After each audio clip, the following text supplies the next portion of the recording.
Welcome to Connect Canyons, a podcast sponsored by Utah's newest and fifth largest school district. Learning is about making connections, and here at Canyons School District, we invite you to connect and learn with us. I'm your host, Kirsten Stewart. Try imagining life without computers. Impossible, right? Technology has changed how we consume news and entertainment, make travel plans, stay in touch with our friends, shop, and even learn. We've become so entangled with the devices we've created that we can scarcely live without them. Yet, a surprising number of us have no access to a computer or reliable internet at home, a reality faced by an estimated 5,000 of Canyons District's 34,000 students. Technology has always been a fixture of our classrooms, which is why this year, schools had enough devices on hand to get them into the hands of students in need. But COVID-19 has not only changed how schools use technology, it's altered how we define the digital divide.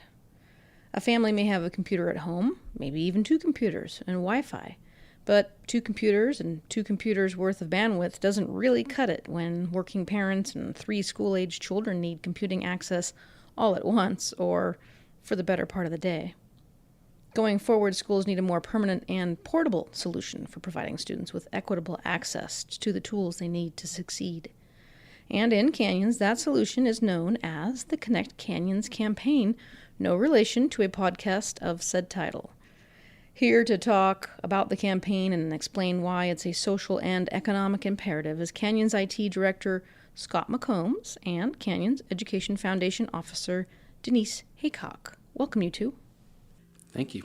Scot, let's start with you. Describe, if you would, our one-to-one efforts to get technology into the hands and backpacks of every student. As I understand it, the district is moving away from stationary computer labs and instead building a stockpile of portable iPads and Chromebooks to be loaned to students. We are. So we are introducing one-to-one at all levels. It's a little bit of a different model. So in the secondary schools, I call it a 24/7 model, meaning that the students in both middle and high school will take the device home with them and back to school every day. At the elementary level, there's actually 2 models there. So the first is K through 1 will be one-to-one with iPads, and that will be classroom-based. So every student will have a dedicated device that remains in the classroom.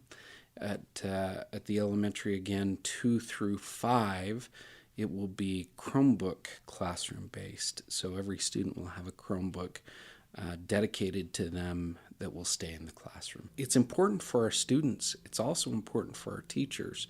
So technology is so foundational to so much of what we do in all of our lives. As I've listened to our teachers, principals, and administrators reflect on the past year, the one thing they all remark upon is how the pandemic has reinforced the centrality of relationships to all learning. Students need to feel connected to their teachers and peers for learning to happen. But we've also learned that for many students, it's possible to make those connections outside of conventional classroom instruction. And it sounds cliche, but as it's been said, learning is no longer confined to the 4 walls of a classroom. The reality is some students really benefit from a combination of face-to-face instruction with online learning. And of course, computers are just one of the tools these students need to succeed. They also need access to Wi-Fi, which is slightly a more complicated challenge. You know, complicated problems have complicated solutions. And one of the reasons it is so complicated is because there's not one reason that students don't have access. And so, you know, and it could be that the family's unable to pay for access. It could be that the family has some access but limited. It's not enough to be able to do the full online. There are scenarios where families are moving, so many of us today live paycheck to paycheck, that there are families who are really having to make very difficult decisions. Should we buy food this month, or should we pay car insurance? Should we pay off medical bills, or should we be buying the internet for our students? And so there are so many complicated issues that families are trying to solve as well, that it causes the digital divide to be a very complicated issue to solve. Well, here in Canyons District, we love a good challenge, right? How are we working to resolve the connectivity issue for families? Even before the pandemic, we started with the board's approval and support. We started with a partnership with T-Mobile, and that partnership is called Internet Essentials 2.0. And what that allowed us to do was to give 550 students a filtered hotspot with unlimited data, and then also to be able to send a Chromebook home so that they could use that as the personal device. And that project has had some very good success. When the pandemic hit, we realized that the need was even greater than what we were first starting with. And so we added an additional 250 hotspots, bringing our total up to 800 that we've deployed. In addition to that, we've been working with Comcast Internet Essentials, and Comcast allows families who have financial need to apply. If they're approved, then the district pays for the Comcast Internet Essentials, which is 25 meg per second, which is adequate. It's not the bandwidth that many of us have and experience, but it is adequate to be able to get at least 2 students working on the internet. You pay for that for how long? We pay for that. We're funding it at least for this year, and we hope to be able to fund it through the foundation and through district resources ongoing as well. So that will be a need that, Comcast is a great program. We hope to continue to expand that, and that will be a need that will go on from year to year. In addition, we're also looking at, we've partnered with UETN, and we're doing a project called CBRS/LTE, and that project has gained quite a bit of national recognition, primarily through Murray School District's efforts. But what that means is from our Midvale Middle School, we are broadcasting our network, Canyons Network, out into the community. And we're trying to refine this project where we can get more coverage into the community. It does require special radios, special hotspots to be able to take advantage of it. But we do have hope that we will be successful in this project and be able to expand it to other locations. And then really the final way that we're working on trying to solve connectivity is through a project called EduRoam. EduRoam is a system that's in over 100 countries, and it's primarily being used in higher education. And it would allow a student who, say, is going to Salt Lake Community College to be able to take their account up to, say, the University of Utah, get on the University of Utah's EduRoam network, and then the credentials are authenticated back through Salt Lake Community College. The U would then offer that student bandwidth on their network, and it works very well. Okay, so in the example you used, you're saying Salt Lake Community College students would be able to access their college network while visiting the University of Utah campus. They would just log in using their community college credentials, but in essence would be borrowing some of the University of Utah's bandwidth. Doing it this way gives the U, I guess, assurance that the student will be subject to whatever safety filters and controls the community college has in place. In other words, that the student won't be abusing their access, while creating a welcoming learning environment for all students. There's no cost to participating organizations other than the periodic use of some of their bandwidth. So it sounds like a win-win to me.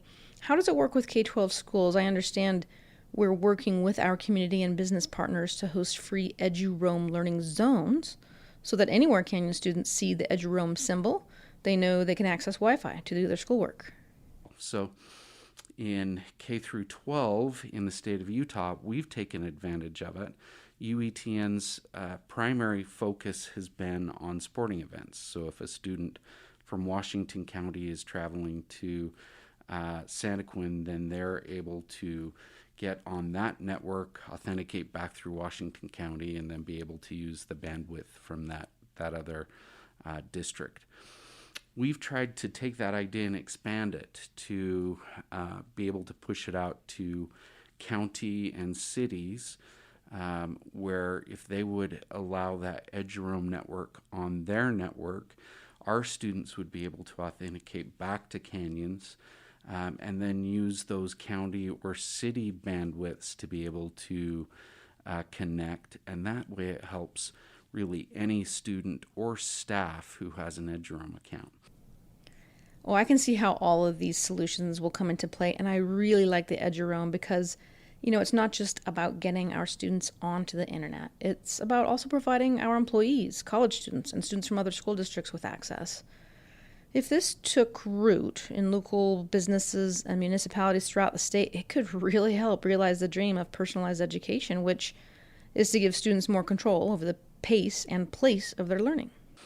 I really think we need all of these different solutions to handle different types of problems. So if a student is traveling between mom and dad's houses on the weekends, Comcast isn't the right solution. Maybe a hotspot is.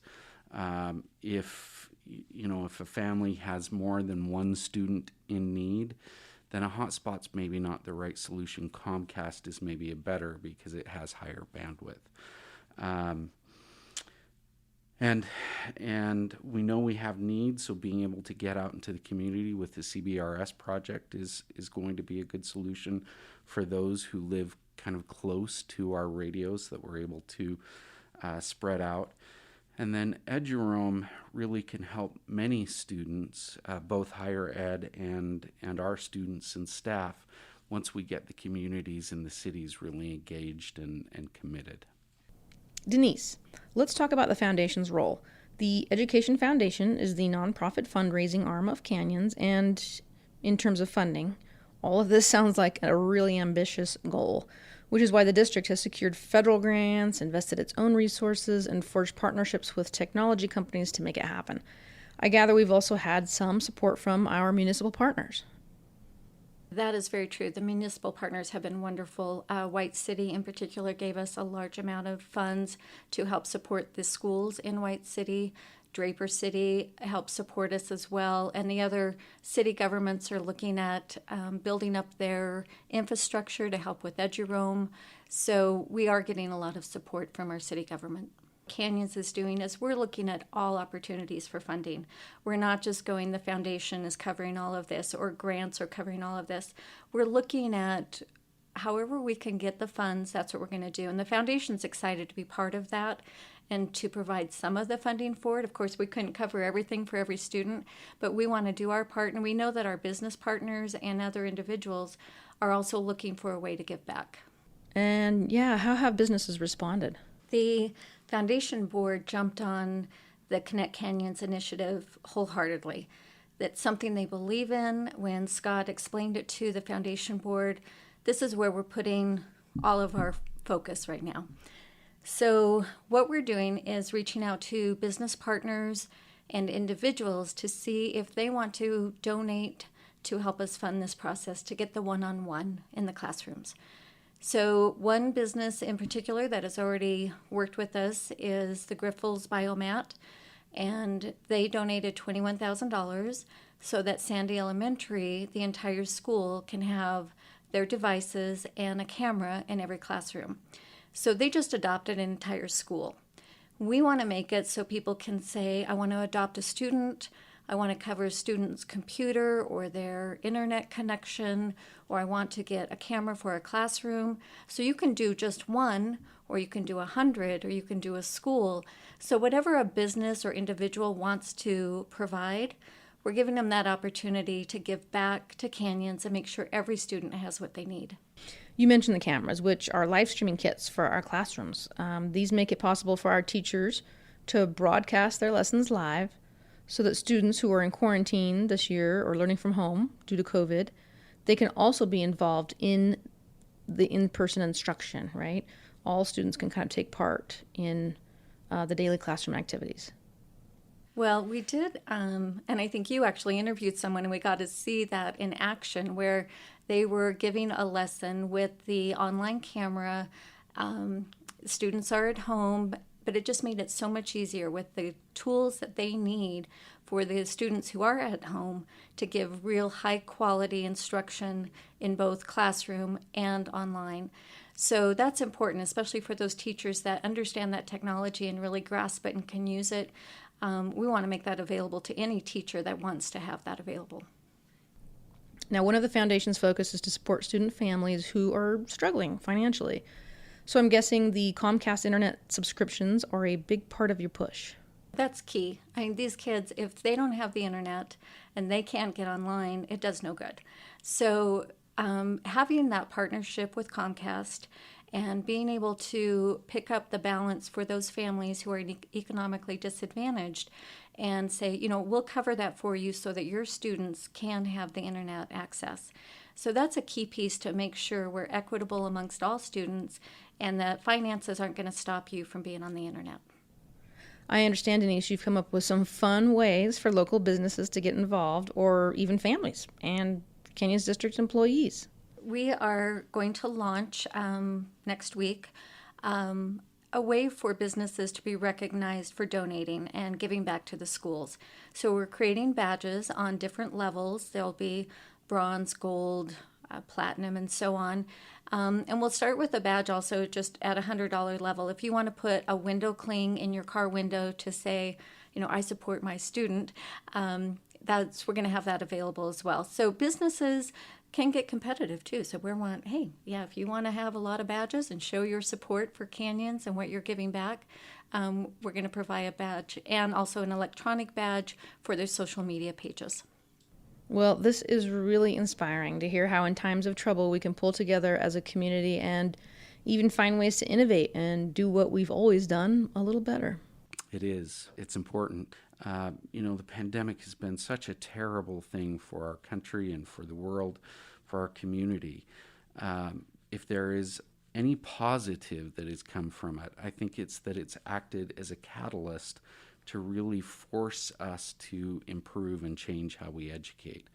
And I think we should see that as the opportunity that it is, and seize this opportunity and never go back.